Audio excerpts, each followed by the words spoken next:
اسرائیل نے اسماعیل ہنیہ، محمد دیب، فواد شکر اور حسن نصر اللہ کے بعد یحییٰ سنوار کو بھی شہید کر دیا ہے۔ اسرائیل یحییٰ سنوار کو گزشتہ سال اسرائیل میں 7 اکتوبر کو حماس کی طرف سے ہونے والے حملوں کا ماسٹر مائنڈ سمجھتا ہے۔ یحییٰ سنوار تہران میں اسماعیل ہنیہ کی شہادت کے بعد حماس کے دوسرے سربراہ ہیں جو گزشتہ 3 ماہ کے دوران اسرائیل کا نشانہ بنے ہیں۔ حماس نے بھی یحییٰ سنوار کی شہادت کی تصدیق کر دی ہے۔ کل شام پہلے یہ خبر سامنے آئی کہ اسرائیلی فوج نے جنوبی غزہ کے شہر رفح میں حماس کے 3 جنگجوؤں کو جھڑپ کے دوران مارا ہے، اور اسرائیلی فورسز کو اس بات کا شبہ ہے کہ ان 3 جنگجوؤں میں سے ایک حماس کے سربراہ یحییٰ سنوار ہے۔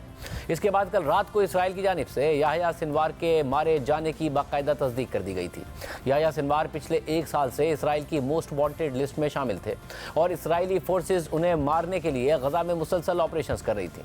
اسرائیلی فورسز 1 سال کے بعد یحییٰ سنوار تک کیسے پہنچی اور انہیں کیسے ٹارگٹ کیا گیا، اس حوالے سے تفصیلات بھی سامنے آ گئی ہیں۔ BBC کے مطابق اسرائیلی فوج کا کہنا ہے کہ اس کا ایک یونٹ 16 اکتوبر یعنی بدھ کو رفح کے علاقے تیر السلطان میں گشت کر رہا تھا کہ انہیں 3 مسلح افراد دکھائی دیے اور اسرائیلی فوج نے جھڑپ کے بعد انہیں مار دیا۔ اس وقت تک انہیں اس جھڑپ کے بارے میں کوئی غیر معمولی بات دکھائی نہیں دی، اور اسرائیلی فوجی جمعرات کی صبح تک اس مقام پر واپس نہیں گئے۔ جمعرات کو جب ان لاشوں کا معائنہ کیا جا رہا تھا تو فوجیوں کو یہ لگا کہ ان میں سے ایک شخص حماس کے سربراہ یحییٰ سنوار سے بہت زیادہ مشابہت رکھتا ہے۔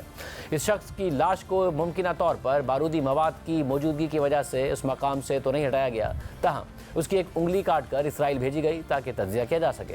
بعد میں جمعرات کو ہی جب مذکورہ مقام کو محفوظ قرار دے دیا گیا تو پھر لاش بھی اسرائیل منتقل کر دی گئی۔ اسرائیلی فوج کے ترجمان ڈینیل ہیگری کا کہنا ہے کہ فوجی اہلکاروں کو یحییٰ سنوار کی موجودگی کا علم نہیں تھا، لیکن وہ اس علاقے میں معمول کی کارروائی جاری رکھے ہوئے تھے۔ ان کا کہنا تھا کہ فوجیوں نے 3 افراد کو عمارتوں کے درمیان بھاگتے ہوئے دیکھا تو فوجیوں نے ان سے مقابلہ کیا اور پھر وہ تینوں الگ ہو گئے۔ یحییٰ سنوار کے نام سے شناخت ہونے والے شخص کو اس وقت مارا گیا تھا جب وہ تنہا ایک عمارت میں داخل ہوئے جہاں انہیں ایک ڈرون کی مدد سے تلاش کرنے کے بعد مارا گیا۔ اسرائیلی وزیر دفاع کے مطابق یحییٰ سنوار کے پاس سے ایک بندوق اور 40,000 شیکل کی رقم بھی ملی ہے، جبکہ اسرائیلی فوج کی جانب سے جمعرات کو ڈرون کیمرے کی فوٹیج بھی جاری کی گئی ہے جس میں ان کے بقول یحییٰ سنوار کے آخری لمحات دیکھے جا سکتے ہیں۔ ویڈیو میں ڈرون کو ایک کھڑکی سے تباہ شدہ عمارت میں داخل ہوتے ہوئے دیکھا جا سکتا ہے، پھر وہ ایک شخص تک پہنچتا ہے جس کا چہرہ ڈھکا ہوا ہے اور وہ مکان کی پہلی منزل پر ایک کرسی پر بیٹھا ہوا ہے۔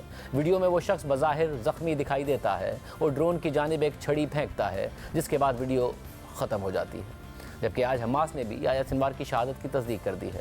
الجزیرہ کے مطابق حماس کے سینئر عہدیدار خلیل حیّا نے ایک ویڈیو بیان میں حماس کے سربراہ یحییٰ سنوار کی موت کی تصدیق کر دی ہے۔ اپنے ویڈیو بیان میں خلیل حیّا نے یحییٰ سنوار کو سراہتے ہوئے کہا ہے کہ یحییٰ سنوار بہادری کے ساتھ ڈٹے رہے، انہوں نے آخر تک اپنا سر اونچا رکھا اور آخری سانس تک اپنا ہتھیار تھامے رکھا اور اپنی زندگی کے آخری لمحے تک وہ لڑتے رہے۔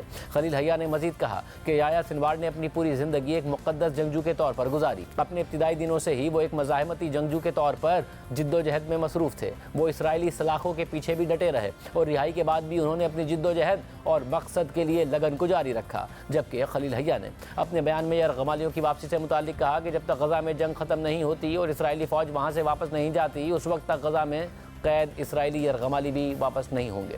اس کے علاوہ آج یحییٰ سنوار کی شہادت کے حوالے سے ایرانی وزیر خارجہ کا بیان بھی آیا ہے جس میں انہوں نے فلسطینیوں کی آزادی کے لیے یحییٰ سنوار کی بے لوث جدوجہد کو سراہا ہے۔ واضح رہے کہ اگست میں یحییٰ سنوار کو اسماعیل ہنیہ کے مارے جانے کے بعد حماس کا نیا سربراہ مقرر کر دیا گیا تھا۔ اسرائیل نے 31 جولائی کو اسماعیل ہنیہ کو ایران کے دارالحکومت تہران میں نشانہ بنایا تھا، جہاں وہ نو منتخب ایرانی صدر مسعود پزشکیان کی تقریب حلف برداری میں شرکت کے لیے گئے ہوئے تھے۔ یحییٰ سنوار کو ایک سخت گیر اور مفاہمت نہ کرنے والے رہنما کے طور پر جانا جاتا تھا۔ ان کی زندگی سے متعلق BBC کی رپورٹ کے مطابق یحییٰ سنوار غزہ پٹی کے جنوب میں خان یونس کے ایک پناہ گزین کیمپ میں 1962 میں پیدا ہوئے تھے۔ ان کے والدین کا تعلق اسقلان سے تھا اور انہیں دیگر لاکھوں فلسطینیوں کی طرح اسرائیل کے قیام کے نتیجے میں 1948 میں جبراً اپنے آبائی علاقے چھوڑ کر ہجرت کرنا پڑی تھی۔ یحییٰ سنوار نے خان یونس کے ایک سیکنڈری اسکول میں تعلیم حاصل کی تھی اور پھر غزہ کی اسلامک یونیورسٹی سے عربی زبان میں بیچلرز کی ڈگری حاصل کی تھی۔ یحییٰ سنوار کو 1982 میں پہلی مرتبہ اسرائیل نے صرف 19 سال کی عمر میں گرفتار کر لیا تھا۔ اسی طرح انہیں انتہا پسند سرگرمیاں کرنے کے الزام پر 1985 میں دوبارہ گرفتار کیا گیا تھا۔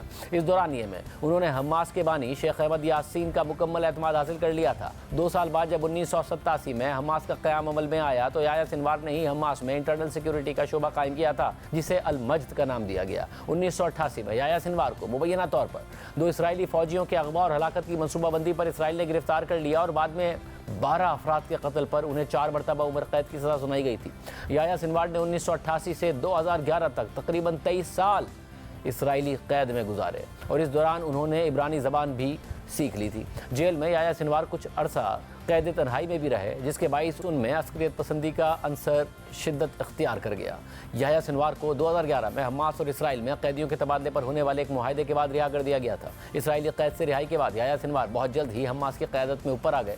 2012 میں انہیں حماس کے سیاسی بیورو میں شامل کر لیا گیا اور ملٹری ونگ القسام بریگیڈ سے کوآرڈینیٹ کرنے کا ٹاسک دیا گیا۔ یحییٰ سنوار نے 2014 میں غزہ پر اسرائیل کے 7 ہفتے طویل حملوں کے دوران اہم سیاسی اور ملٹری کردار ادا کیا تھا، جس پر 2015 میں امریکہ نے یحییٰ سنوار پر عالمی دہشت گرد کا لیبل لگا دیا تھا۔ 2017 میں جب اسماعیل ہنیہ حماس کے سیاسی سربراہ بنے تھے تو یحییٰ سنوار کو ان کی جگہ غزہ میں حماس کا سربراہ بنا دیا گیا تھا، جبکہ یحییٰ سنوار سے متعلق الجزیرہ نے لکھا ہے کہ 7 اکتوبر کے بعد غزہ جنگ کے دوران اسماعیل ہنیہ سیاسی طور پر کافی سرگرم تھے، مختلف علاقوں کا دورہ کرتے دکھائی دیے، تقریریں کرتے رہے، مگر ان کے برعکس یحییٰ سنوار 7 اکتوبر کے بعد سے مکمل طور پر خاموش ہو گئے۔